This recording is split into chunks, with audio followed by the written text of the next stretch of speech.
కరుణ గలవాడును, కరుణ కలిగి ఉండాలి అంటే దయ, కరుణ, జాలి ఇలాంటివి కలిగి ఉండాలి. అహంకార మమకారములు లేనివాడును, మనకి అహంకారం ఉండకూడదు, మమకారం ఉండకూడదు. ఎందుకంటే అహంకారము మమకారం ఇవి మనకు దుఃఖాన్ని కలిగిస్తాయి. అహంకారము మమకారము దుఃఖాన్ని కలిగిస్తాయి. ఎందుకు అహంకారం దుఃఖాన్ని కలిగిస్తుంది? అహం అంటే నేను, నాది, నేను గొప్ప, నాది గొప్ప, అంటే నా వల్లనే ఇదంతా జరుగుతూ ఉంది, నేను లేకపోతే ఏది జరగదు, నేను లేకపోతే ఏది జరగదు అనేటువంటి ఒక ఈగో ఉంటుంది నాకు. ఈగో ఉంటుంది. సపోజ్ మా ఇంట్లో ఉన్నాకమ్మా, నేను లేకపోతే మా బుజ్జి ఏం చేయలేదు, మా అక్క ఏం చేయలేదు, ఎవరైనా నేను గొప్ప అంటే ఒక అహం అనమాట. నేనే గొప్ప, నేనే గొప్ప. మరి నా గొప్పతనమా? ఇది నా గొప్పతనమా? పడుకున్నప్పుడు కళ్ళు మూసుకుంటారు కమ్మ, కన్ను తెరవలేదనుకో, మీరు పాట విన్నారో లేదు, కన్ను మూసి తెరచు లోపల కలిమిలేమును మారురా అన్నాడు. కన్ను మూసి తెరచు లోపల కలిమిలేములు మారురా. రాత్రి పడుకున్నప్పుడు కళ్ళు మూసుకుంటా మళ్ళీ తెరవలేదంటమ్మ, మళ్ళీ తెరవలేదంట. ఏమై ఉంటుంది? తెరవలేదంటే ఏమై ఉంటుంది? తెరిచేవాడు లేడు, డోర్స్ ఓపెన్ చేసేవాడు లోపల లేడు. రోజు డోర్స్ ఓపెన్ చేసే ఒక ఆయన ఉంటాడు కమ్మ, మేలుకునేది ఎవరు? కళ్ళ మేలుకునేది లోపల ఒక ఆయన నుండి మేలుకుంటాడా? కళ్ళు కాదుగా మేలుకునేది, లోపల ఒక ఆయన ఉంటే నేను నిద్ర లేచానని చెప్పేవాడు ఒక లోపల ఉన్నాడు కదా, ఆయన లేకపోతే డోర్స్ ఓపెన్ అవ్వవు, అవునా కదా? ఆయన లోపల ఉన్నవాడు డోర్స్ ఓపెన్ చేయకపోతే ఓపెన్ అవ్వవు. అంటే ఇలా మూసి ఇలా తెరిచి ఇలా తెరిచి ఇలా మూసే లోపల తారుమారైపోతుంది ప్రపంచం మొత్తం. ఏంది నీ గొప్ప? మంది ఏముంది గొప్ప?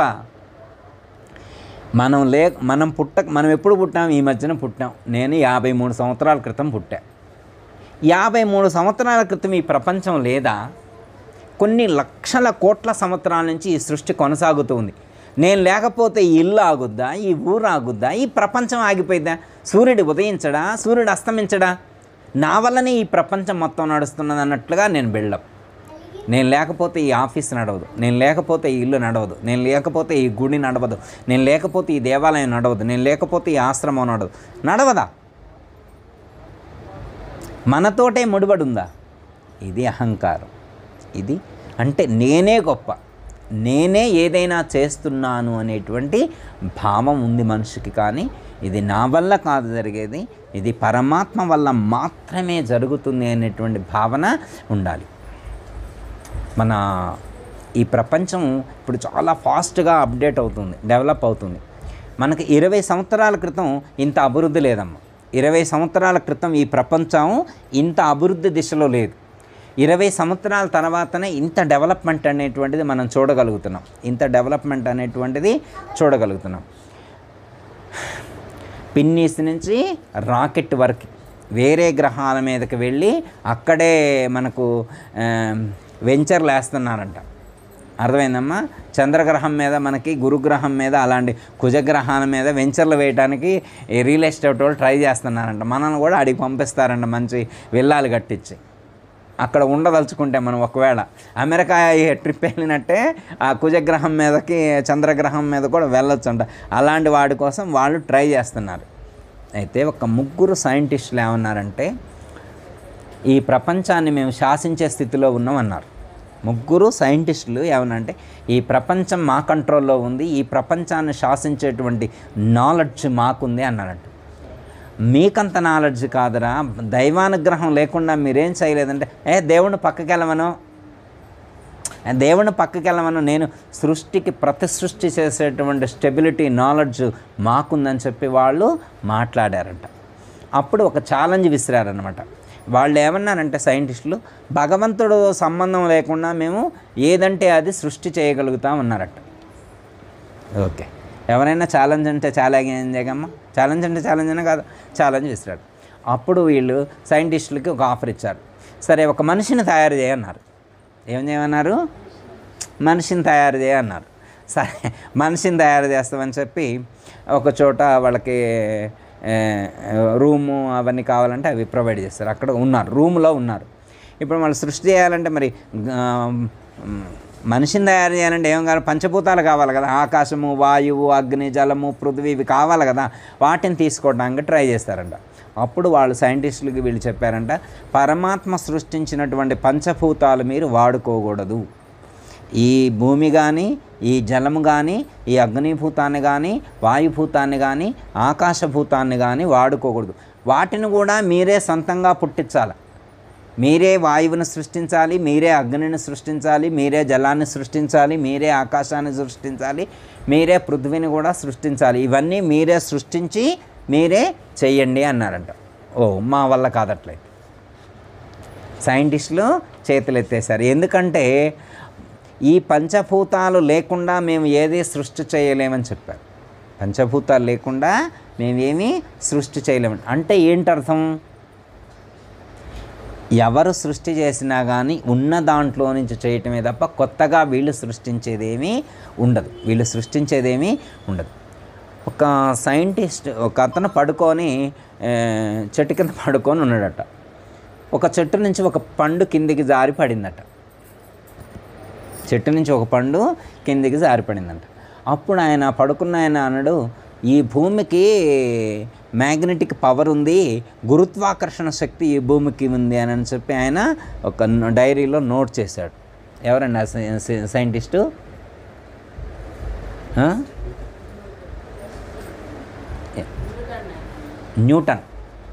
న్యూటన్ అనేటువంటి సైంటిస్టు ఈ మధ్య కాలంలో చెట్టు నుంచి మామిడి పండు కింద పడుతుంటే భూమికి గురుత్వాకర్షణ శక్తి ఉంది అని రాశాడు. ఇప్పుడు మరి ఆయన రాయకముందు ఆ శక్తి లేదా భూమికి? అయ్యా, ఇప్పుడు ఆయన న్యూటన్ భూమికి గురుత్వాకర్షణ శక్తి ఉంది అని ఆయన రాసిండు. 200 ఏళ్ల క్రితం రాశాడు అనుకోండి, ఓ 200 ఇయర్స్ క్రితం రాశాడు అనుకోండి. మరి 200 ఇయర్స్ కంటే ముందు, అంతకుముందు కాలంలో భూమికి ఆ శక్తి లేదా? ఇప్పుడు ఆయన కొత్తగా నేను కనిపెట్టా ఆయనకి అవార్డులు ఇవ్వటం, రివార్డులు ఇవ్వడం అని చేస్తున్నారు కదా. భూమికి ఆకర్షణ శక్తి ఉందని నేను గుర్తించానని అన్నాడు కదా. ఇప్పుడు ఆయన గుర్తించకముందు కూడా ఉంది కదా. ఇప్పుడు ఆయన కొత్తగా ఏమైనా కనుక్కున్నాడు? ఇంతకుముందు ఉన్నదాన్నే గుర్తించండు. ఈయన కొత్తగా ఏం కనుక్కోవాలా? కొత్తగా కనుక్కోవడానికి ఏమీ ఉండదు. ఉన్నదాన్ని ఎప్పుడో కొన్ని లక్షల సంవత్సరాల క్రితం, లేకపోతే కొన్ని లక్షల కోట్ల సంవత్సరాల క్రితం ఈ సృష్టిలో ఏర్పడినటువంటి అంశాన్ని మొన్న ఈ మధ్యన ఒక ఆయన నేను కనుక్కున్నా అన్నాడు. అర్థమైందమ్మా? కాబట్టి ఈ ప్రపంచంలో నేను గొప్ప, నాది గొప్ప అని ఒక బోర్డర్ గీసుకొని అహంకారంతో, మమకారంతో జీవించటం వల్ల దైవానుగ్రహం కలగదు. దైవానుగ్రహం కలగాలి అంటే అహంకారాన్ని విడిచిపెట్టాలి, మమకారాన్ని కూడా విడిచిపెట్టాలి అని చెప్తున్నారనమాట. సుఖదుఖములందు సమభావము కలవాడును. భగవంతుడికి ఇష్టంగా ఉండాలంటే ఏం చేయాలి అంటే సుఖదుఖాలయందు సమభావం కలిగి ఉండాలి అన్నాడు. ఉండగలుగుతామా మనం? చూడండి, మీకు సపోజు ఒక 10 లక్షలు కలిసి వచ్చినాయి అనుకోండి, లేదా మేము ప్లాట్ అమ్మారనుకోండి, మీకు ఒక 20 లక్షలు ప్రాఫిట్ వచ్చింది అనుకోండి, చెప్పరా ఎవరికైనా? హ్యాపీగా చెప్తాం. అదే లాస్ వచ్చింది అనుకోండి, అందరికి చెప్పగలుగుతామా? అందరికీ లాస్ వస్తే చెప్పడానికి సంకోచిస్తాం. అదే లాభం వస్తే చెప్పడానికి, అంటే మనకు వచ్చినటువంటి సంతోషాన్ని కానీ, సుఖాన్ని కానీ, ఆనందానికి షేర్ చేయడానికి రెడీగా ఉంటాం. ఫేస్బుక్లు, ఇన్స్టాగ్రామ్లు, వాట్సాప్లు ఇవన్నీ రెడీగా ఉంటాయి. ఎప్పుడు మన హ్యాపీనెస్ తెలియజేయడం. మన అబ్బాయికి జాబ్ వచ్చింది, మంచిగా తెలియజేస్తాం అందరికీ. మంచి ఇల్లు కట్టుకున్నాం, అందరికీ తెలియజేస్తాం. మంచి నగలు కొనుక్కున్నాం, అందరికీ తెలియజేస్తాం. ఒక డ్రెస్ కొనుక్కున్నాం, అందరికీ తెలియజేస్తాం. అవునా కదా? ఓకే, 10 లక్షలు పెట్టి ఒక నగలు చేయించుకున్నారనుకోమ్మా, చెప్పరా చుట్టాలందరికీ? మంచిగా చెప్తారు. అంటే ఏడ్చే వాళ్ళకి చెప్పరు అనుకోండి, ఇష్టమైన వాళ్ళకైతే చెప్తారుగా. అంటే మనం వాట్సాప్లో పంపించగానే మళ్ళీ వెంటనే దృష్టి దోషం అంటారు కదా, ఆ దృష్టి దోషం వాట్సాప్లోనే షేర్ చేసేవాళ్ళు కూడా ఉంటారనమాట. వాళ్ళ భావాన్ని, ఫీలింగ్ మనకు అర్థమైంది చూస్తే ఇట్లా కొంతమందికి. అట్లాంటి వాళ్ళకి షేర్ చేయకూడదు. అంటే సుఖదుఖాలయందు సమస్థితిలో ఉండగలుగుతామంటే, సుఖం వచ్చి ఉన్నప్పుడు ఉన్నంత హ్యాపీగా దుఃఖం వచ్చినప్పుడు మనం ఉండలేం. బాధపడుతూ ఉంటాం. ఇక్కడ పరమాత్మ ఏమంటున్నాడంటే సుఖాన్ని ఇచ్చేది నేనే, దుఃఖాన్ని ఇచ్చేది నేనండి. అంటే ఆయన ఎందుకు ఇస్తాడు సుఖాన్ని కానీ దుఃఖాన్ని కానీ మనకి? అమ్మ, సుఖాన్ని కానీ దుఃఖాన్ని కానీ ఎందుకు ఇవ్వాలి మనకి? మనం ఏం తప్పు చేసినాం? ఎందుకు ఇవ్వాలి? వాళ్ళకే బెంజ్ కారా, మనకే ఉన్న కారు యాక్సిడెంట్ కావటమా? వాళ్ళకి మంచి ఇల్లా, మనం ఉన్న ఇల్లు అమ్ముకోవటమా? వాళ్ళ పిల్లగాడు మంచిగా అమెరికా వెళ్ళటమా? మన పిల్లగాడు ఇక్కడ పోతే కాలు ఇరిగి కింద పట్టమా? కింద పడి కాలు ఇరిగి కొట్టుకోవటమా? ఏం తప్పు చేస్తున్నామని? మన పిల్లగాడికి ఇట్లా కావటం, వాళ్ళ పిల్లగాడు అమెరికా పోవటం, మన కారుకి యాక్సిడెంట్, వాళ్ళ కారు మంచిగా ఉండటం, మనం ఉన్న ఇల్లు అమ్ముకోవడం, వాళ్ళు కొత్త ఇల్లు కొనుక్కోవడం. ఏం జరిగింది? ఏం తప్పు చేసినాం? అంటే సుఖాన్ని కానీ మనకు కచ్చగట్టినా ఏమన్నా దేవుడు? అమ్మ, ఆయన కచ్చగట్టి ఉంటాడు. మనం అంటే ఆయనకు నచ్చట్లే, మనం అంటే ఎందుకో ఆయనకు మనం అంటే ఆయనకి నచ్చట్లేదు. అంటే అంత నచ్చని పని చేసినవా మనం? అమ్మ, ఆయన నచ్చనంత పని చేసినవా మనం? అసలు దేవుడికి ఇలాంటి లక్షణాలు ఉంటాయి. ఆయన కోపం రావటం కానీ, కచ్చగట్టడం కానీ, శిక్షించడం కానీ, శత్రుత్వం కానీ మనకున్నట్టే ఆయనకు కూడా ఉంటాయా? మనకున్నట్లే ఆయనకు కూడా ఉంటాయి. ఆయన దేవుడు ఎందుకు అవుతారో మనం ఎందుకు దండం పెట్టాలి? అమ్మ, మనకున్నట్లే దేవుడికి కూడా కోపతాపాలుండి, శత్రుత్వాలుండి, భేదాభిప్రాయాలుంటే ఇంకా ఆయనకు దండం పెట్టడం ఎందుకు? అనుష, దండం పెడతామే? ఇంకా అసలు దండం పెట్టా నేను ఆయనకు. అట్లాంటి లక్షణాలు ఉంటే నేనైతే దండం పెట్టా అంట. సపోజ్ ఉదాహరణకి ఎగ్జాంపుల్ అమ్మ, చిన్న ఎగ్జాంపుల్. ఆయనకి ఎలాంటి ద్వేషము ఉండదు అనేదానికి ఎగ్జాంపుల్. ఆయనకి ద్వేషం ఉండదు, అందరి పట్ల ఒకే భావన ఉంటుంది అని చెప్పడానికి 2 ఎగ్జాంపుల్స్ చెప్తాను మీకు. పరమాత్మ సృష్టించినటువంటి వాటిల్లో అద్భుతమైనటువంటివి 5 చెప్పుకున్నాం ఇందాక. పంచభూతాలు తెలుసమ్మా? పంచభూతాలు అంటే తెలుసా మీకు? ఆకాశము, వాయువు, అగ్ని, జలము, పృథ్వీ. ఈ 5 ఎవరు పుట్టించారు? ఆయనే పుట్టించాడు. ఇవన్నీ 5 ఎవరు పుట్టించారు? ఆయనే పుట్టించాడు. నిజంగా ఆయనకి ద్వేషం ఉంటే అర్థమైందమ్మా? ఓన్లీ భక్తుల ముక్కుల్లోకి మాత్రమే గాలి వెళ్ళాలి, భక్తులు కాని వాళ్ళ ముక్కుల్లో కానీ, అధర్మం చేసేవాళ్ళు పాపాత్మల వాళ్ళ శరీరంలోకి ఆక్సిజన్ వెళ్ళకూడదని ఆయన ఒకవేళ కండిషన్ పెట్టారనుకోమ్మ, ఎంతమంది మిగులుతారు ఈ ప్రపంచంలో? అమ్మ, భక్తులు కాని వాళ్ళు, అధర్మపరులు ఎవరైతే ఉంటారో, ద్వేషభావం కలిగి ఉన్నటువంటి వాళ్ళు, శత్రుభావం కలిగి ఉన్నటువంటి వాళ్ళు ఎవరైతే ఉంటారో వాళ్ళ శరీరంలోకి ఆక్సిజన్ వెళ్ళకూడదు అని ఆయన ఒక రూల్ పెట్టాడనుకో, ఎంతమంది ఉంటారు అప్పుడు ఈ ప్రపంచంలో? మొత్తం సగం ఖాళీ కాదు? సగం ఖాళీ అయిద్దా కాదా? ఎందుకని? గాలిని ఆపమని, ఆయన ఆపితే ఆపమను. ఆయన ఆపితే మాత్రం నేను ఆగుతున్నాను, నేను వేరే పీల్చుకున్నాను. ఆయన గాలి కాకపోతే నేను వేరే గాలి పీల్చుకున్నాను. ప్రైవేట్గా తయారు చేసే వాళ్ళు ఎవరన్నా ఉన్నారా? ఆయన కాదని, పరమాత్మను కాదని ఈ ప్రపంచంలో ఆక్సిజన్ సొంతంగా తయారు చేసే ప్రైవేట్ కంపెనీ ఏమైనా ఉందా? ఉందమ్మా? ఈ వెనకటి రోజుల్లో ఆయన మీద కోపం వస్తుందన్నమాట. విశ్వామిత్రుడికి ఇంద్రుడి మీద కోపం వచ్చి ఒక రాజుగారి కోసం ఒక స్వర్గాన్ని సృష్టించును. ఏం స్వర్గం అది? విన్నారమ్మ ఎప్పుడన్నా? ఈయనకి ఒక ఆయన ఎలిజిబుల్ కానటువంటి, అర్హత లేనటువంటి ఆయన, నాకు స్వామి నాకు స్వర్గానికి వెళ్ళాలని ఉంది అంటాడు. ఏమంటాడు? స్వర్గానికి పోతావా? వాళ్ళు అక్కడికి వెళ్తే నో ఎంట్రీ అంటారు. ఇలాంటి క్వాలిఫికేషన్ లేనటువంటి వాళ్ళకి స్వర్గంలో నో ఎంట్రీ అంటారు. వాళ్ళు కిందికి నెట్టేస్తారు. నా రికమెండేషన్ పనిచేయదా స్వర్గంలో నా రికమెండేషన్? అహంకారం అంటే ఇదే అనమాట. అహంకారం అంటే వేరే ఏదో ఉండదు. నా రికమెండేషన్ పనిచేయండి. అయితే వాడికి నేనే సొంతంగా స్వర్గం కట్టేస్తా, సొంతంగా నేనే ఒక స్వర్గం కట్టేస్తా అని చెప్పి విశ్వామిత్రుడు ఒక స్వర్గాన్ని కట్టాడు. ఆ స్వర్గం పేరేంటి మహి? త్రిశంకు స్వర్గం. త్రిశంకు అనేటువంటి రాజు కోసం కట్టినటువంటి స్వర్గం అది. అర్థమైందమ్మా? ఒక్క విశ్వామిత్రుడు ఆ రాజుగారిని పైకి పంపిస్తే స్వర్గంలో ఎంట్రీ ఇవ్వనందుకు, ఆ రాజుకి ఎంట్రీ ఇవ్వనందుకు ఆయన కొన్ని లక్షల సంవత్సరాలు చేసినటువంటి తపస్సు మొత్తాన్ని వేస్ట్ చేసి, వృధా చేసి ఆ త్రిశంకు స్వర్గాన్ని కట్టాడు.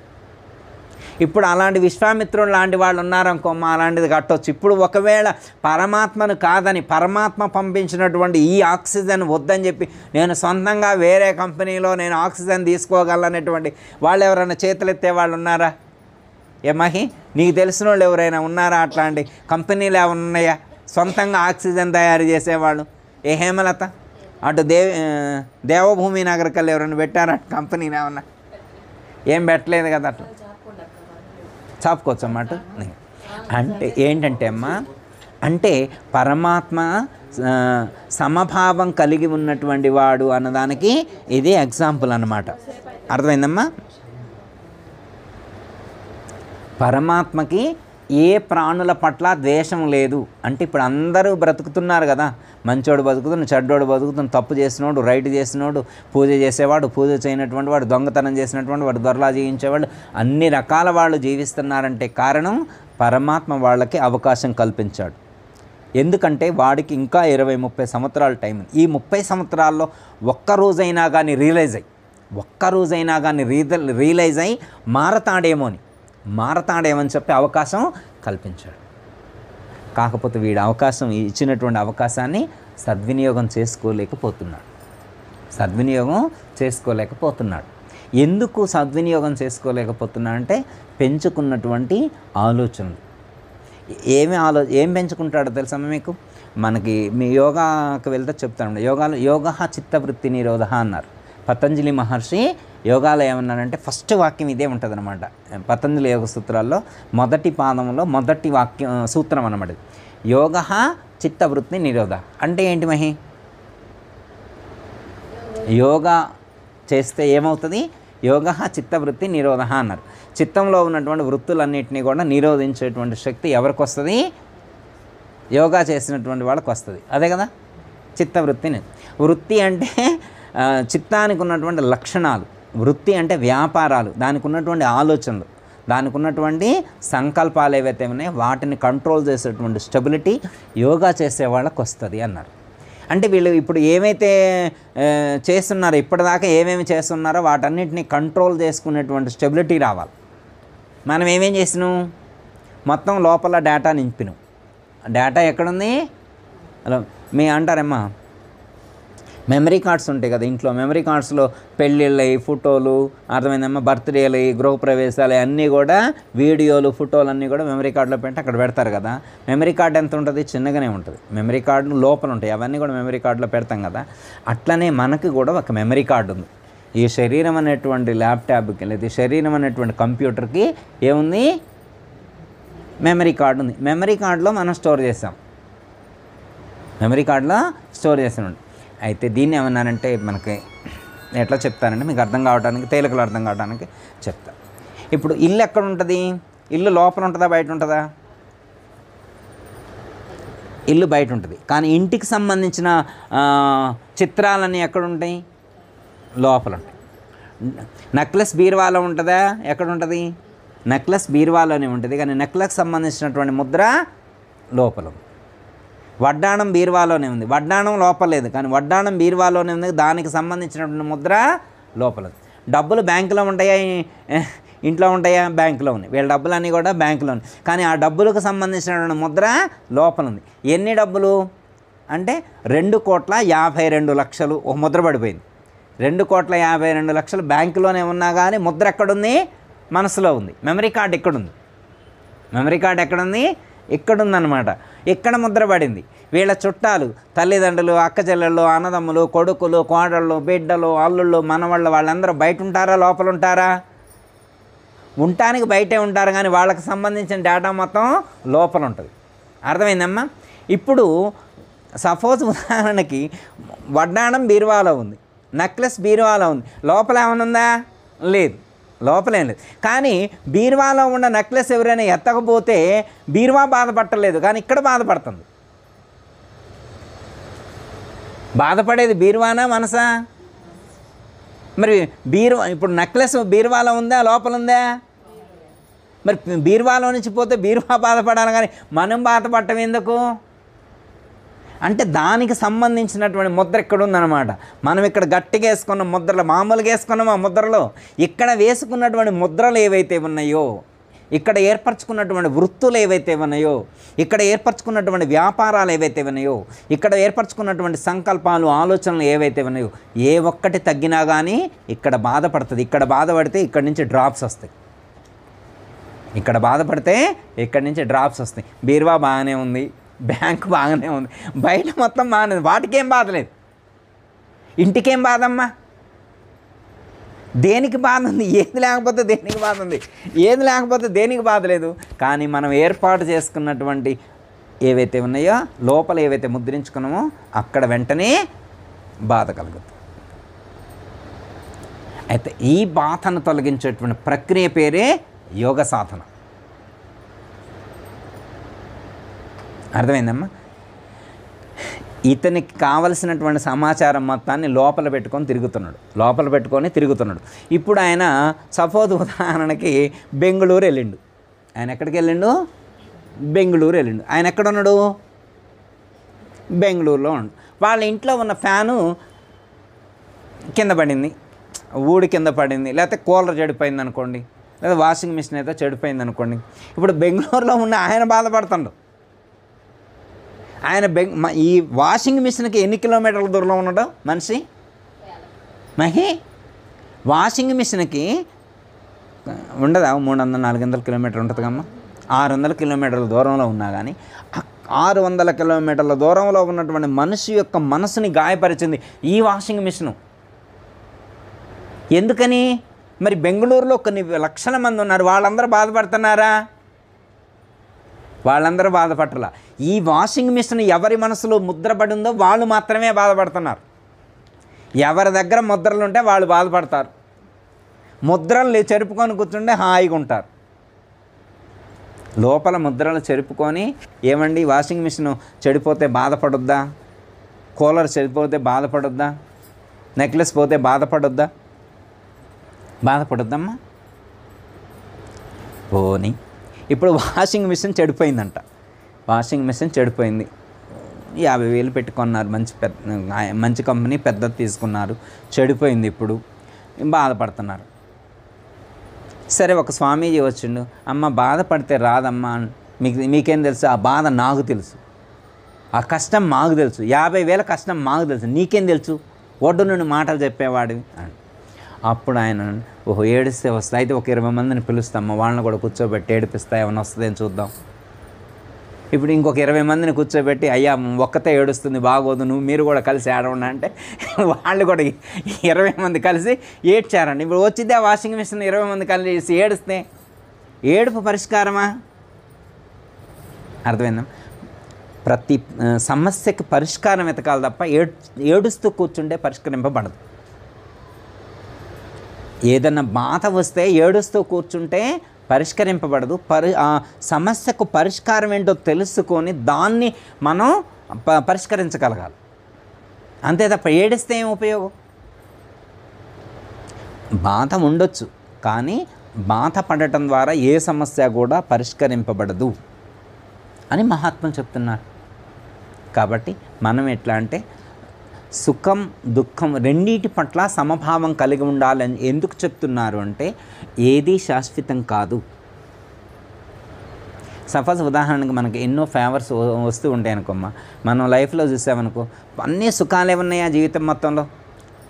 సుఖాలతో పాటు కష్టం వస్తుంది, మళ్ళీ సుఖం వస్తుంది, మళ్ళీ అంటే సుఖం పోయాక దుఃఖం, దుఃఖం పోయాక సుఖం, సుఖం పోయాక దుఃఖం, ఇట్లా ఒకదాని వెనక సుఖం దుఃఖం రెండూ కలిసే వస్తూ ఉన్నాయి జీవితంలో. అంటే ఒకటేం గుర్తించాలంటే, జీవితం అంటే కేవలం సుఖాలే కాదు, దుఃఖాలు కూడా ఉంటాయని తెలుసుకోగలగాలి. కేవలం పాజిటివే కాదు, నెగిటివ్ కూడా ఉంటుందని తెలుసుకోగలగాలి. రెండింటిని సమానంగా చూడగలగాలి. కేవలం జీవితం అంటే కేవలం వెలుగే కాదు, చీకటి కూడా ఉంటుందని గుర్తించాలి. ఇప్పుడు మన ప్రపంచం ఎలా ఉందమ్మా? ఎప్పుడూ లైటింగ్ ఏముందా? చీకటి పడట్లేదా? మరి ఎప్పుడూ చీకటి ఏముంటుందా? మళ్ళీ వెలుగు రాదా? జీవితంలో ప్రపంచంలో ఎలా చీకటి పోయాక వెలుగు వస్తుందో, మన జీవితంలో కూడా అమ్మా కష్టం పోయాక సుఖం వస్తుంది, సుఖం పోయాక మళ్ళీ కష్టం రావచ్చు. ఒకరోజు ధర్మరాజు పాండవుల చోటు కూర్చొని బాధపడుతూ ఉంటే శ్రీకృష్ణ పరమాత్మ అక్కడికి వచ్చారంట. బాధపడుతూ ఉంటే అప్పుడు అడుగుతారట ధర్మరాజు, స్వామి మాకేదైనా ఒక మంత్రాన్ని ఇవ్వండి, ఏదైనా ఒక మంత్రాన్ని రాసివ్వండి. మేము ఈ కష్టంలో ఉన్నప్పుడు, బాధలో ఉన్నప్పుడు అది చూసుకుంటే మాకు ఊరట కలిగేట్లుగా ఉండాలి, మాకు ఒక ఊరట కలిగేట్లుగా ఉండాలి, ఒక స్వాంతన కలిగేట్లుగా ఉండాలి, ఒక ప్రశాంతత ఏర్పడేట్లుగా ఉండాలా, ఏదైనా ఒక మంత్రం చెప్పండి అని చెప్పి అడిగారంట. ఆయన ఒక చీటీ రాసిచ్చారంట, శ్రీకృష్ణ పరమాత్మ చీటీ రాసిచ్చారంట. మీకు బాధ కలిగిన రోజు ఇది ఓపెన్ చేసి చూడండి అన్నాడు. ఈ మంత్రం ఆ రోజు చదువుకోండి అన్నాడంట. మీకు ఎప్పుడైతే బాధ కలుగుద్దో ఆ రోజు ఈ మంత్రం చదువుకోండి, మీ బాధ పోతుంది అని చెప్పారంట. ఇక వాళ్ళ మంత్రం చీటీ పట్టుకొని ఉన్నారు. ఒకరోజు వాళ్ళకి బాధ కలిగింది. బాధ కలిగితే పరమాత్మ మంత్రం ఇచ్చారు కదా, మంత్రం చదువుదామని మంత్రం ఓపెన్ చేశారు. మంత్రం ఓపెన్ చేశారు. ఆ మంత్రం ఓపెన్ చేస్తే ఏం మంత్రం ఉంది అందులో? బాజీ ధర్మరాజుకి శ్రీకృష్ణ పరమాత్మ ఏం రాసిచ్చారు? మంత్రాన్ని రాసిచ్చారు. అర్థమైందా? ఆ ఏమి మంత్రం ఉందా అని చెప్పి ఆ రోజు వాళ్ళు బాధ కలిగిన రోజున తెరిచి చూస్తారు. తెరిచి చూస్తే దాంట్లో ఏముందంటే, ఇది కూడా జరిగిపోతుంది, ఎప్పుడూ ఇలాగే ఉండదు, ఇది కూడా జరిగిపోతుంది అని. అంటే కాలంలో ఇది కూడా గడిచిపోతుంది అంటే ఎప్పుడూ ఇలాగే ఉండదు, ఎప్పుడూ ఇలాగే ఉండదు. అంటే కష్టం అనేటువంటిది ఎల్లకాలం ఉండేటువంటిది కాదు, కష్టం కూడా మారిపోతుంది, మళ్ళీ సుఖం వస్తుంది అనేటువంటి భావన కలిగేటువంటి విషయాన్ని అందులో శ్రీకృష్ణ పరమాత్మ ఇంట్రడ్యూస్ చేయటం అనేటువంటిది జరిగింది. అంటే అది చదివినప్పుడు మనకేమైనా అనిపించాలంటే ఎప్పుడూ కష్టం ఉండదు, సుఖం ఖచ్చితంగా వచ్చి తీరుతుంది, సుఖం కూడా వస్తుంది అనే నమ్మకం భక్తుడికి కలగాలన్నమాట. అర్థమైందమ్మా? అందుకే మనిషిని ఏమన్నానంటే ఆశాజీవి అన్నారు. మనిషిని ఏమన్నారు? ఆశాజీవి. అంటే ఆశతో జీవించాలి. అంటే ఇవాళ లేకపోయినా రేపు మంచి జరుగుద్ది అనేటువంటి ఆలోచనతో ఆశతో జీవించటం. ఎవరైనా వచ్చి నీ బ్రతికింతే అప్డేట్ ఉండదు, రేపు ఇలాగే ఉంటావు, ఎల్లుండి ఇలాగే ఉంటావు, 10 సంవత్సరాల తర్వాత ఇలాగే ఉంటావు, నీకు ఉద్యోగం రాదు, మీ ఆయనకు ఉద్యోగం రాదు, మీ పిల్లగాడు డెవలప్ అవ్వడం, మీ పిల్లగాడికి అనారోగ్యం కలిగింది, ఏదో 96 చదివిండి అనుకోమ్మ, వాడు హ్యాపీగా జీవించగలుగుతాడా? అర్థమైందమ్మా? ఎలా ఉండాలి అంటే ఒక పాజిటివ్ దృక్పథంతో, ఒక మంచి ఆలోచనతో, రేపు నాకు మంచి జరుగుద్ది అనేటువంటి ఒక పాజిటివ్ దృక్పథంతో మనిషి జీవించగలగాలన్నమాట. ఎందుకంటే అమ్మా ఆశాజీవి అంటే ఆశతో జీవించాలి. రేపు నాకు మంచి జరుగుతుంది అనేటువంటి ఆశతో జీవించాలి, నష్టం జరుగుతుంది అనేటువంటి ఆలోచనతో జీవించకూడదు. మంచి జరుగుతుంది అనేటువంటి ఆలోచనతో అంటే మంచి జరగాలి అంటే మంచి పనులు చేసినప్పుడు మనకి మంచి జరుగుతుంది అని చెప్తున్నారు. ఇంకోటి ఇక్కడ ఓర్పు గలవాడును, ఇక్కడ ఏముండాలి అంటే ఓర్పు కలిగి ఉండాలన్నారు. ఓర్పు ఎంతమందికి ఉంటుందమ్మా? సహనం, ఓర్చుకోగలగటం. ఇవాళ రేపు పిల్లల్ని నిల్చోబెట్టి గట్టిగా ఒక మాట అంటే ఎమ్మటే ట్యాప్ తిప్పేస్తున్నారు. అర్థమైంది? ట్యాప్ తిప్పడం అంటే అర్థమైందమ్మా? బడబడబడ ఏడుస్తున్నారు. ఏడుస్తున్నారంటే ఏంటి అర్థం? ఓర్చుకోలేకపోతున్నారు. మనం ఒక మాట అంటే ఓర్చుకోలేకపోతున్నారు అని అర్థం. అంటే ఓర్పు లేదు, ఓర్మి శక్తి లేదు, సహన శక్తిని కోల్పోయారు. ఎందుకు సహన శక్తిని కోల్పోయారు? ఎందుకు ఏడుస్తున్నారు? వాళ్ళ మనసు బలహీనంగా ఉందని అర్థం. ఎందుకు ఏడుస్తున్నారు అంటే వాళ్ళ మనసు బలహీనంగా ఉందని అర్థం. ఎందుకు బలహీనంగా ఉంది అంటే వాళ్ళకు జ్ఞానం లోపించిందని అర్థం.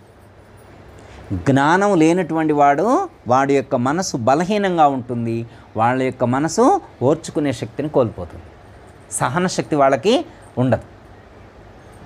అర్థమైందమ్మా? ఒక ఆయన ఒక మంచి వస్తాదనమాట, ఆ ఊరిలో అతనికి తిరగలేదు, ఆయనకి తిరగలేదనమాట. ఆయన రోడ్డు మీద వెళుతూ ఉంటే ఎదురు ఒక్కళ్ళు కూడా రాడు. అంటే అర్థం చేసుకోండి ఎంత రౌడీజం చేస్తారో, ఎంత బలవంతుడో మీరు ఆలోచించండి. ఎవరు కూడా ఎదురు రారు, ఒక్క మాట కూడా ఆయన్ని అనరనమాట. ఏదో ఒక సందర్భంలో ఒక చోట కాంట్రవర్సీ ఏర్పడుతుంది అనమాట. ఇతని యొక్క ప్రవర్తన, మాట తీరు సరిగలేదు, అహంకారంతో ఉంటాడు కదా, బలవంతుడు అనేటువంటి అహంకారంతో ఉంటాడు కదా. అలా ఉండేటువంటి వాడు ఆయన స్టెబిలిటీ ఏంటంటే, ఆయనకి సపోజ్ రైస్ బ్యాగ్స్ ఉన్నాయనుకోమ్మా, ఒక 300 kgs కానీ 400 kgs కానీ వెయిట్ ఆయనకి ఇటు కొంచెం పెడితే ఇక్కడి నుంచి KPHP దాకా ఆగకుండా వెళ్ళగలుగుతుంది. ఆయన స్టెబిలిటీ ఎంత బరువైనా మోయగలుగుతుంది, అంత బరువు మోయగలిగేటువంటి మనిషి, అంత బలం ఉన్నటువంటి వాడు, దృఢంగా ఉన్నటువంటి వాడు, రోజు ఎక్సర్సైజ్ చేసేటువంటి వాడు టైసన్ లాగా ఉంటాడు, మైక్ టైసన్ లాగా ఉంటాడు. అలాంటి ఆయన ఒక చోట వివాదంలో చిక్కుకుంటాడు. అక్కడ ఒక అమ్మాయి వాడిని నువ్వు చావా అని తిట్టింది. ఒక అమ్మాయి ఏమన్నది? నువ్వు చావా అన్నది. నన్ను చావా అంటదా? నేను ఇంతవరకు ఒక్కడ కూడా ఒక మాట అనలేదు, నువ్వే అంత ఏలడంత లేవు, పుల్లలాగా ఉన్నావు నువ్వు, నన్ను అంత మాట అంటావా అని చెప్పి ఆ అమ్మాయి వెంటబడ్డది. మరి ఉరకలే, ఆ అమ్మాయి స్పీడ్గా ఉరుకుతుంది, ఇంతను ఉరకడం చేతకాలేదు. చిన్నగా వెళ్ళి ఒక ఆశ్రమంలో గురువు గారి దగ్గరకు చేరింది. ఇక మరి ఆ అమ్మాయిని ప్రొటెక్ట్ చేసేవాడు ఇంకొకళ్ళు లేరు, ఆదేశంలో అనేసింది, ఇంకెవరు రక్షించేవాళ్ళు లేరు. ఈయన ఈ వస్తాది ఇతను కూడా గురువు గారంటే కొంచెం గౌరవం అన్నమాట. గురువు దగ్గర కొంచెం మౌనంగా ఉంటాడనమాట. వెళ్ళిన తర్వాత జరిగిందంతా చెప్పారు. చెప్పిన తర్వాత ఏమయ్యా నువ్వు 400 కేజీలు మొయ్యగలిగేటువంటి నువ్వు ఇంత 2 అక్షరాల మాట మొయ్యలేకపోయినవా అంటాడు గురువుగారు. ఏం మొయ్యలేకపోయిండు? మాట మొయ్యలేదు. ఇప్పుడు మనం ఏదైనా మొయ్యగలుగుతాం, అర్థమైందమ్మా? ఒక 50 కేజీలు బరువు పట్టుకొని అటు ఇటు తిరగలుగుతాం. ఎవరైనా ఒక మాట అంటే అది మొయ్యలేము. మాట బరువు ఉంటుందా, బియ్యం బస్తా బరువు ఉంటుందా? ఏది బరువు ఎక్కువ? దేన్ని మొయ్యాలా?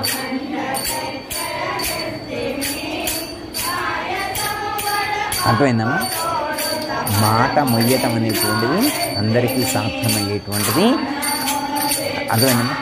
అంటే ఓర్పు లేకపోవడం అంటే ఓర్చుకోలేకపోవడం, మాటను మొయ్యలేకపోవడం అంటే ఓర్చుకునేటువంటి మనస్తత్వాన్ని మనం అభివృద్ధి చేసుకోవాలి. సహన శక్తిని మనం ఇంప్రూవ్ చేసుకునేటువంటి ప్రయత్నం అయిపోవచ్చిందమ్మా. వెంటనే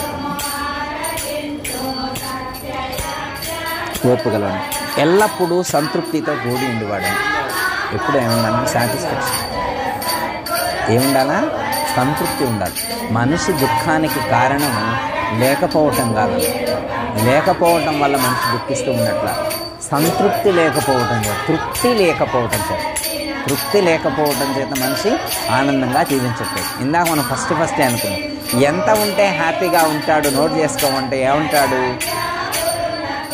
ఫస్ట్ ఒక ఆప్షన్ ఇచ్చారు, ఒకతనికి ఆప్షన్ ఇచ్చారు. ఎంత కావాలో కోరుకో, హ్యాపీగా ఉండాలంటే ఎంత కావాలి అని అడిగాడు. ఆయన 10 వేసుకున్నాడు. అంతే 10 వేసుకున్నాడు అంటే ఏంటి? 10 కోట్లు. 10 కోట్లను ఇంకేసుకున్న తర్వాత ఇంటికి వచ్చాడు. హ్యాపీగా ఉండాలా వద్దా?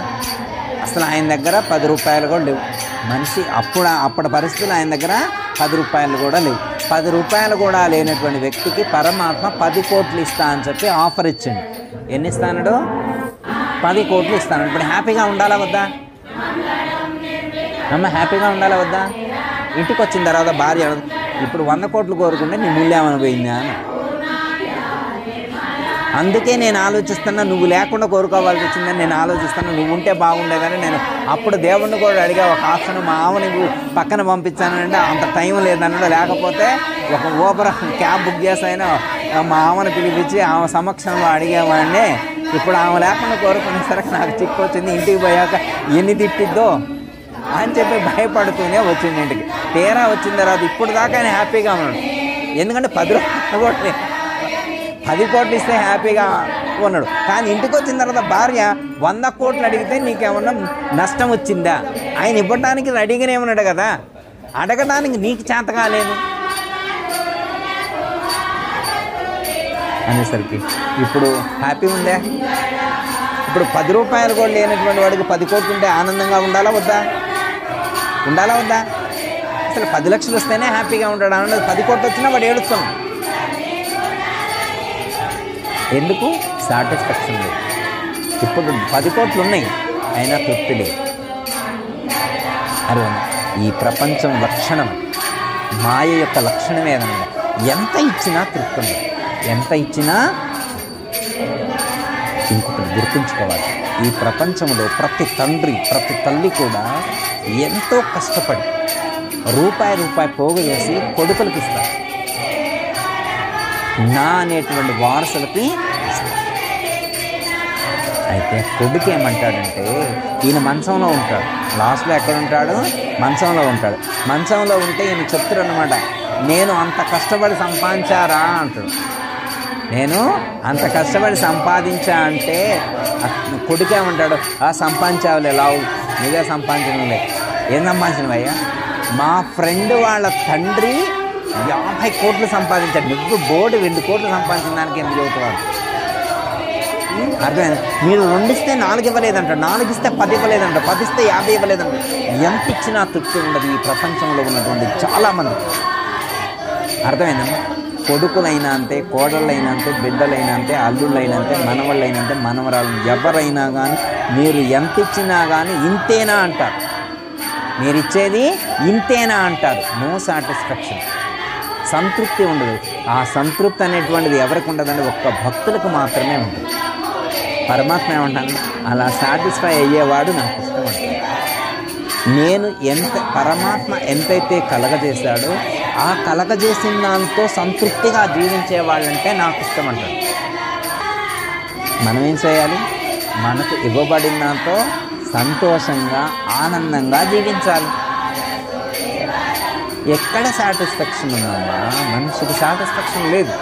ప్రొద్దుటే అద్దం ముందు నిల్చొని ఉన్నాడు. ఆయన స్నానం చేసి వచ్చిందారా అద్దం ముందు నిల్చుంటే ఎంటకల్లో విక్కడు, ఎంటకల్లో విక్కడు. తలిచ్చినందుకు సంతోషించాలి కదా, మంచి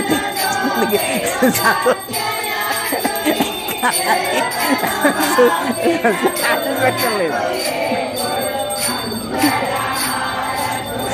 ఓకే, అర్థమైనా? చాలామంది తనకు ఏదైతే ఇచ్చారో దాన్ని స్వీకరించలేకపోతున్నాడు మనిషి. ఏదో లేని దాన్ని, తన దగ్గర లేని దాన్ని నాకు ఇవ్వలేదని అంటున్నాడు తప్ప లేని దాన్ని చూస్తున్నాడు కానీ ఉన్నదాన్ని చూడలేకపోతున్నాడు. తన ఆధీనంలో ఉన్నదాని పట్ల విలువగా ఉండట్లేదు. తన ఆధీనంలో లేనటువంటి ఎక్కడో దూరంలో ఉన్నటువంటి దాన్ని చూసి వాళ్ళకది ఇచ్చిన నాకు ఇవ్వలేదు అని చెప్పి అసంతృప్తితోటే జీవిస్తూ ఉన్నాడు మనిషి. ఇలాంటి మనుషులు ఎన్ని సంవత్సరాలైనా కానీ అలాగే ఉంటారు, ఎన్ని జన్మలకైనా అలాగే ఉంటారు. ఓకేమ్మా? ఏం కావాలంటే పరమాత్మ ఇచ్చింది మనం సంతృప్తిగా స్వీకరించాలి, సంతోషపడాలి. ఇచ్చిన దాన్ని సాటిస్ఫాక్షన్తో స్వీకరించేటువంటి మనస్తత్వాన్ని మనం ఏర్పాటు చేసుకోవాలి. నెక్స్ట్ ఇంకోటి, మనస్సును స్వాధీనపరుచుకునేవాడు అంటే మనసుని కంట్రోల్ చేసుకోవాలి. మనసుని ఈ ప్రపంచంలో అమ్మ టీవీ రిపేర్ అయితే రిపేర్ చేసేవాళ్ళు ఉన్నారు, అర్థమైందమ్మా? ఫోన్ చెడిపోతే ఫోన్ రిపేర్ చేసేవాళ్ళు ఉన్నారు, ఫ్యాన్ చెడిపోతే ఫ్యాన్ రిపేర్ చేసేవాళ్ళు ఉన్నారు. ఈ ప్రపంచంలో ఉన్నటువంటి ఏ ఇన్స్ట్రుమెంట్ చెడిపోయినా కానీ రిపేర్ చేసేటువంటి సెంటర్లు ఉన్నాయి. ఆడిపోయి మనం బాగా చేయించుకొని వస్తాం. ఒకవేళ ఎవరికైనా కానీ మనసు చెదిరిపోతే, ఎవరికైనా మనసు రిపేర్ అయితే, అవునమ్మా మనసుకు కూడా రిపేర్ అవసరమేనా? ఇక్కడే ఉంది చేయాలిగా, రిపేర్ చేయాలిగా మనం. ఒకవేళ మనసు రిపేర్ అయితే మనసును రిపేర్ చేసేటువంటి సెంటర్ ఎక్కడ? అక్కడ తీసుకెళ్ళాలి కదా. ఒక ఆయన దగ్గరికి వెళ్ళి, అయ్యా నా మనసు సరిగా లేదు, కొంచెం బాగు చేసి పెట్టండి అని అడిగాడు. అంటే నా మనసు సరిగ్గా లేదు, నా మనసు నా స్వాధీనంలో ఉండట్లేదు, నా కంట్రోల్లో ఉండట్లేదు, నా మనసు నా కంట్రోల్లో ఉండట్లేదు, కొంచెం మీరు రిపేర్ చేసి పెట్టండి, బాగు చేసి పెట్టండి అని అడిగాడట. అయితే వాళ్ళకి ఇస్తే ఆయన అన్నాడు, అరే నాయన నా మనసే నా కంట్రోల్లో ఉండలేదు, నీ మనసు నేనేం బాగు చేశాను, నీ మనసుని నేనేం కంట్రోల్ చేశానని చెప్పి అన్నాడు. అంటే ఏంటి అర్థం? మనసుని స్వాధీనం చేసుకోవటం, మనసుని కంట్రోల్ చేసుకోవటం చాలా కష్టమైనటువంటి. ఎవరైతే మనసును స్వాధీనపరుచుకున్నటువంటి యోగులు ఉన్నారో వాళ్ళు మాత్రమే దాన్ని కంట్రోల్ చేసుకోవడానికి కావాల్సినటువంటి గైడ్లైన్స్ ఇస్తారు, సలహాలు సూచనలు మాత్రమే ఇస్తారు. కానీ ఎవరి మనసుని వాళ్ళే బాగు చేసుకోవాలి. అర్థమైందా? ఎవరి మనసుని వారే శుద్ధి చేసుకోవాలి. మనసు ఎక్కడ ఉంటుందమ్మా? లోపల ఉంటుంది కదా. మనసు లోపల ఉంటుంది కదా. మనసే సుప్రీం పవరా? మనసు పైన ఇంకొకళ్ళు ఎవరైనా సుప్రీం పవర్ ఉన్నారా లోపల? ఏమని మనసుని కంట్రోల్ చేసే ఆయన వేరే ఉన్నాడా? మనసుకి యజమాని వేరే ఉన్నాడు ఒకైనా? ఓయ్,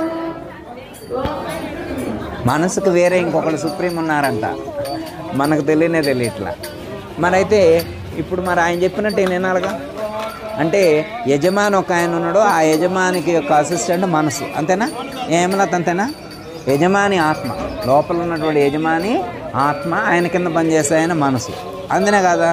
మరి ఆ మనసు అనేటువంటి అసిస్టెంట్ ఓ పూజా మందిరంలో కూర్చోబెట్టి ఆ అమ్మవారి రూపాన్ని నువ్వు చూడాలా, వేరే ఏం గుర్తు తెచ్చుకోకూడదు, కళ్ళు మూసుకో అయ్యా అని చెబితే మూసుకుంటే అమ్మవారి రూపాన్ని చూడాలా వద్దా? మనసు ఎమ్మటే అట్లున్నట్టుండి ఎమ్మటే ఆడుకోపోయింది, షాపింగ్ మాల్కి పోయింది.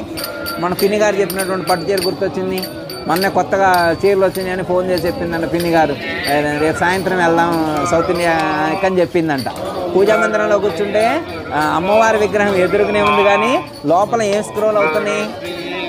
ఈ లోపల ఉన్న సార్ ఏం చూస్తామో, యజమాని అయితే అమ్మవారి లలితాదేవినే చూడమన్నాడు, కానీ ఈయన లలితాదేవిని చూడట్లా. అంటే యజమాని పంత ఆయనకి ఎంత అంకిత భావన ఉందో చూడండి, యజమాని మీద ఈయనకి ఎంత అంకిత భావం ఉందో చూడండి. చెప్పిన మాట అసలు ఏంటల్లా, చెప్పిన మాట అదిగో మనసుని కంట్రోల్ చేసుకోవటం కోసం ఏర్పాటు చేయబడినటువంటి సాధనే మంత్రానుష్ఠానము, ధ్యానము, యోగము, ఆహార నియమాలు, ఇవన్నీ చేస్తే స్వాగతం. వేరే సాధనలు వేరే దేనికి చెప్పలేదమ్మా, మనసుకి ఇంద్రియాలకే సాధనలు చెప్పారు. మనసుని ఇంద్రియాలని మనం కంట్రోల్లో ఉంచుకోగలిగితే నో ప్రాబ్లం. పక్కింటోళ్ళు బిర్యానీ వండుకుంటున్నారమ్మా, తప్ప వాళ్ళు వండుకోవటం తప్ప, వాళ్ళు బిర్యానీ వండుకుంటే నీ నోట్లో లాలాజలం ఊరటం ఎందుకు? బజార్లో బజ్జీల వాసన వచ్చిందనుకో, నోట్లో లాలాజలం ఊరటం ఎందుకు? అంటే బజ్జీ ఉండటం తప్ప, బజ్జీకి సంబంధించినటువంటి ఆలోచన మనలో ఉండటం తప్ప. బజ్జీ రోడ్డు మీద బజ్జీ ఉండటం తప్పు కాదు, ఆ బజ్జీకి సంబంధించినటువంటి ఆలోచన మనలో ఉండటం తప్పు. పక్కింటి వాళ్ళ బిర్యానీ వండుకోవడం తప్పు కాదు, వాళ్ళకి సంబంధించి బిర్యానీకి సంబంధించినటువంటి ఆలోచన మనలో ఉండటం తప్పు. అర్థమైందమ్మా? బార్ షాప్ పక్కన ఉండటం తప్పు కాదు, బారుకు సంబంధించినటువంటి ఆలోచన లోపల ఉండటం తప్పు. వస్తువులను మనం తీసేయలేమమ్మా, ఈ ప్రపంచంలో ఉన్నటువంటి దేన్ని మనం తీసేయలేం, వస్తువులను తీసేయలేము. కానీ ఇందాక చెప్పుకున్నాం, ఆ వస్తువులకు సంబంధించిన ముద్రలు లోపల ఉన్నాయి కదా, వాటిని చెరిపేసుకోవాలి. ఒక ఎరేజర్ తీసుకోవాలి, ఎరేజర్ తీసుకొని వాటిని చెరిపేసుకోవాలి. దానికోసమే సాధన అనేటువంటి దాన్ని మనకి చెప్పడం అనేటువంటి జరిగిందమ్మా. కాబట్టి మనం మనసుని ఇంద్రియాలను స్వాధీనపరచుకునేటువంటి ప్రయత్నం చేయాలని చెప్పారు. దృఢమైన నిశ్చయము కలిగి ఉండాలి. లాస్ట్ అనమాట ఒక్క మాట చెప్పానమ్మా, అది చెప్తే కంక్లూడ్ అవును. నా యందు సమర్పింపబడిన మనోబుద్ధులు కలవాడును, నా యందు భక్తి కలవాడును. ఆయన ఇమ్మంటాడు వాటిని, మనసుని, బుద్ధిని, ఇంద్రియాలని ఆయన ఇమ్మంటాడు. టీవీ చెడిపోయింది అనుకోమ్మా, అయితే తీసుకొచ్చి నాకు ఇయ్యే, నేను బాగు చేసిస్తా అన్నప్పుడు, తీసుకొచ్చి నాకు ఇస్తే బాగు చేసిస్తా అన్నప్పుడు ఇస్తామా? ఇవా ఇస్తాం కదా. అట్లనే పరమాత్మ నీ మనసు రిపేర్ చేయాలంటే నాకు ఇయ్యే, నేను రిపేర్ చేస్తా అంటాడు. నాకు ఇస్తే నేను దాన్ని ఎలా వాడాలో చెప్తా అంటాడు, నీ బుద్ధిని ఎలా వాడాలో చెప్తా అంటాడు, ఇంద్రియాలను ఎలా కంట్రోల్ చేసుకోవాలో నేను చెప్తా అంటున్నాడు. మనం ఇస్తే కదా, ఇస్తామా? నేను ఇయ్య. సరే, తెలియకపోతే ఇవ్వకపోతే వారు, తెలిసి ఇవ్వకపోతే చేసేదేమీ లేదమ్మా. ఓకే, ఇప్పుడు అర్థమైంది కమ్మా. సమస్త ప్రాణుల ఎడల ద్వేషం లేకుండా ఉండాలా, మైత్రి భావం కలిగి ఉండాలా, కరుణ కలిగి ఉండాలా, అహంకార మమకారాలు లేకుండా ఉండాలా, సుఖ దుఃఖాల యందు సమభావం కలిగి ఉండాలా, ఓర్పు కలిగి ఉండాలా, ఎల్లప్పుడూ సంతృప్తితో జీవించగలగాల, యోగయుక్తుడై ఉండాలా, మనసుని ఇంద్రియాలను కంట్రోల్ చేసుకున్నటువంటి వాడై ఉండాలి, పరమాత్మకు మనసుని బుద్ధిని సమర్పించినటువంటి వాళ్ళు అయి ఉండాలి. ఇలాంటి వాళ్ళంటే నాకు ఇష్టం. ఎవరికి ఇష్టం? భగవంతుడికి ఇష్టం అంట. ఇలాంటి వాళ్ళంటే భగవంతుడికి ఇష్టం అంట.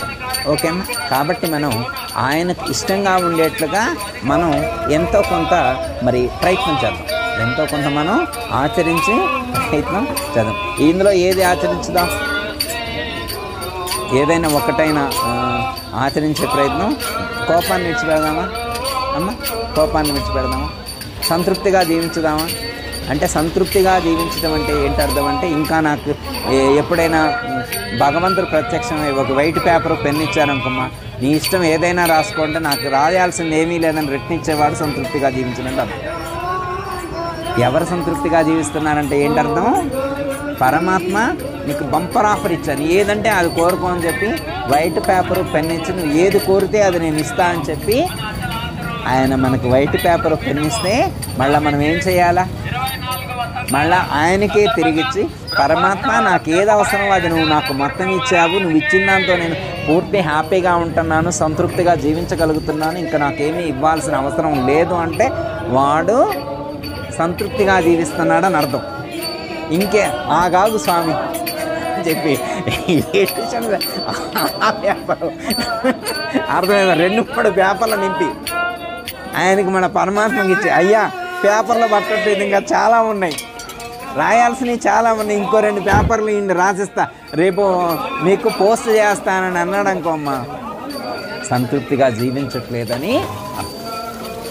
ఓకే, మనమందరం కూడా మరి పరమాత్మ చెప్పినటువంటి అలాంటి సల్లక్షణాలను అలవాటు చేసుకొని మన యొక్క దైనందిన జీవన విధానంలో ఆచరించినట్లయితే పరమాత్మ యొక్క అనుగ్రహం మన మీద ప్రసరితమవుతుంది. పరమాత్మ యొక్క అనుగ్రహం మన మీద ప్రసరితమైతే మనకు మంచి ప్రశాంతత కలుగుతుంది, ఆనందకరమైనటువంటి జీవితం ఏర్పడుతుంది. అంటే ఆనందంగా జీవించేటువంటి పరిస్థితి మనకి ఏర్పడుతుంది. ఈ లక్షణాలు ఉన్నోడే ఆనందంగా జీవిస్తారు. అసలు ఒక్కటమ్మా, ద్వేషం లేకుండా ప్రేమించే మనస్తత్వం ఉన్నటువంటి వాళ్ళు ఎంత హ్యాపీగా ఉంటారు? అర్థం. తనకు ఉన్నదాంతో సంతృప్తిగా జీవిస్తూ ఎదుటి వాళ్ళకి ఎంత కలిగినా కానీ సంతోషపడుతూ ఉండేటువంటి వాడు. అర్థమైందమ్మా? తనకు వస్తే లాభం కాదు, తనకు 10 లక్షలు వచ్చి ఎదుటింటి వాళ్ళకి తన శత్రువుకి 50 లక్షలు వచ్చాయనుకోమ్మా, డన్, వెరీ గుడ్, నీకు పరమాత్మ 50 లక్షల శాంక్షన్, ఐఎమ్ హ్యాపీ అనేవాళ్ళు ఉంటారా?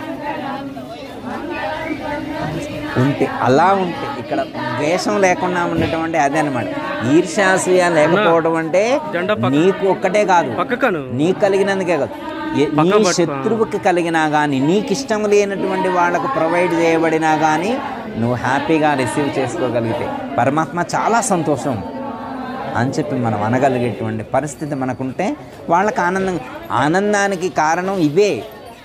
ఆనందానికి కారణం మన యొక్క ఆలోచనలే, దుఃఖానికి కారణం కూడా మన యొక్క ఆలోచనలే. సుఖానికి దుఃఖానికి కారణం వేరే దేవుడు కాదు, మన యొక్క ఆలోచనలు, మన యొక్క జీవన విధానమే. కాబట్టి మనం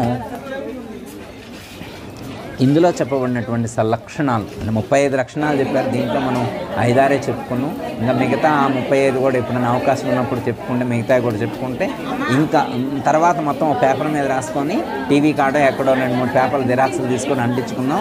ఎప్పుడన్నా ఏదైనా వచ్చిందనుకో వెంటనే 35లో సెలెక్ట్ ఓకే అని టిక్ కొట్టుకొని లైఫ్ స్టైల్ మార్చుకునేటువంటి ప్రయత్నం చేద్దాం. ఇలాంటి లైఫ్ స్టైల్ కలిగి ఉంటే అద్భుతంగా జీవించగలుగుతాం. శత్రువు మిత్రువులు బయట లేరు, లోపలే ఉన్నారు. శత్రువులు మిత్రులు ఎక్కడున్నారు? లోపలే ఉన్నారు. చిన్న ఎగ్జాంపుల్ చెప్పి కంక్లూడ్ చేస్తాను. ఒక ఊరిలో యోగా క్లాస్ పెట్టారు. మొత్తం అయిపోయిన తర్వాత లాస్ట్ రోజు అనమాట, ఫినిషింగ్ అయిపోయి లాస్ట్ వెళ్ళే రోజున ఆయన అక్కడ ఉన్నటువంటి గురూజీ అందరికీ పేపర్స్ ఇచ్చారు. పేపర్స్ ఇచ్చి, మీకు ఇప్పటి వరకు మీరు పుట్టిన కాడి నుంచి ఇప్పటి వరకు మీ జీవితంలో మీకు ఎంతమంది శత్రువులు ఉన్నారో వాళ్ళ పేర్లకు వైపు రాయండి, మీకు ఎంతమంది ఫ్రెండ్స్ ఉన్నారో వాళ్ళ పేర్లు ఇటు రాయండి అని చెప్పి 2 పేపర్లు ఇచ్చారు. ఒకటి శత్రువుల పేర్లు రాయడానికి, ఒకటి ఫ్రెండ్స్ మిత్రుల పేర్లు రాయడానికి పేపర్లు ఇచ్చాను. ఇక అందరూ నింపుతూ ఉన్నారంట, నాకు 2వ తరగతిలో వాడి ఫ్రెండు, 3వ తరగతిలో వీడి శత్రువు అని ఇట్లా పేర్లు మొత్తం రాశారంట. 2 పేజీలు 3 పేజీలు నింపుతూ ఉన్నారు మొత్తం. మేము కేపీహెచ్బిలో ఉన్నప్పుడు వాళ్ళ ఫ్రెండ్స్, ఆల్విన్ కాలనీలో పోయినప్పుడు వీడి శత్రువులు, ఇవన్నీ పేపర్లు నింపుతున్నారంట.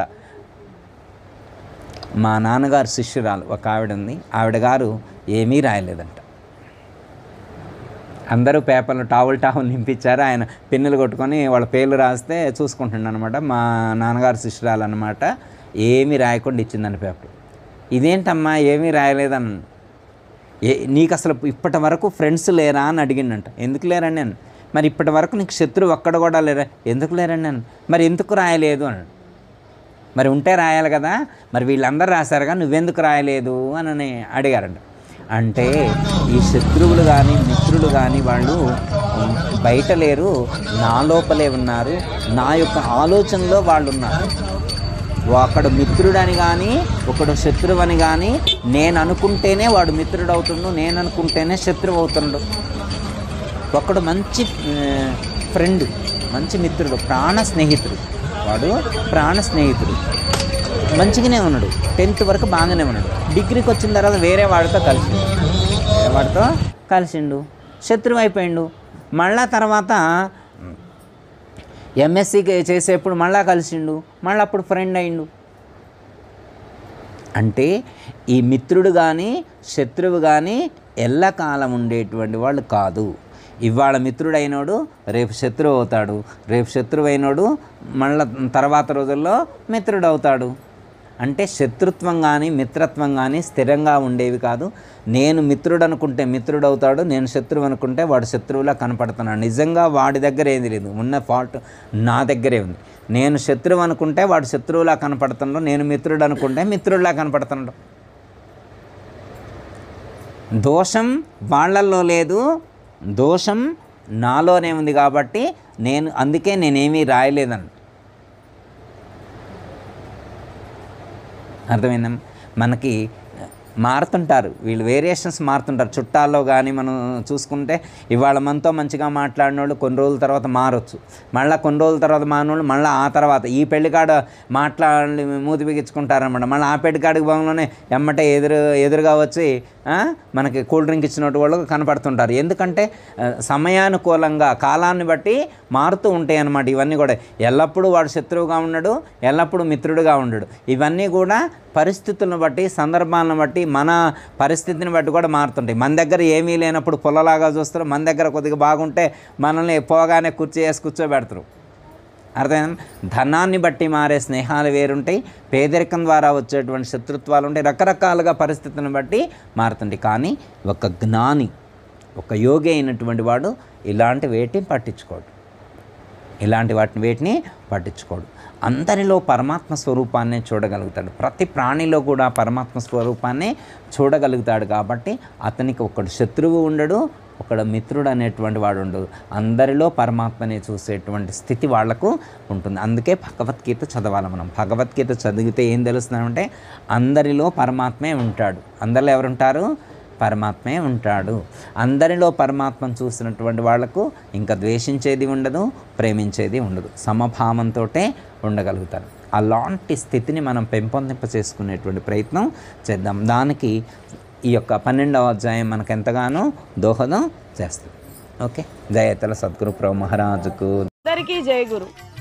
మరిన్ని ఆధ్యాత్మిక రహస్యాల కోసం అచల బోధ, ఆత్మబోధ, భగవద్గీత, అలాగే పండుగల్లో దాగిన అర్థాలు, అంతరార్థాల కోసం మరియు యోగము, ధ్యానము మొదలైన అనేక ఆధ్యాత్మిక తెలుగు ప్రవచనాల కోసం క్రింద ఉన్నటువంటి రెడ్ కలర్ సబ్స్క్రైబ్ బటన్ను క్లిక్ చేయండి. అలాగే ప్రక్కనే ఉన్నటువంటి గంట సింబల్ను నొక్కండి. అలాగే ఈ వీడియో మీకు నచ్చినట్లయితే లైక్ చేయండి మరియు షేర్ చేయండి. జై గురు.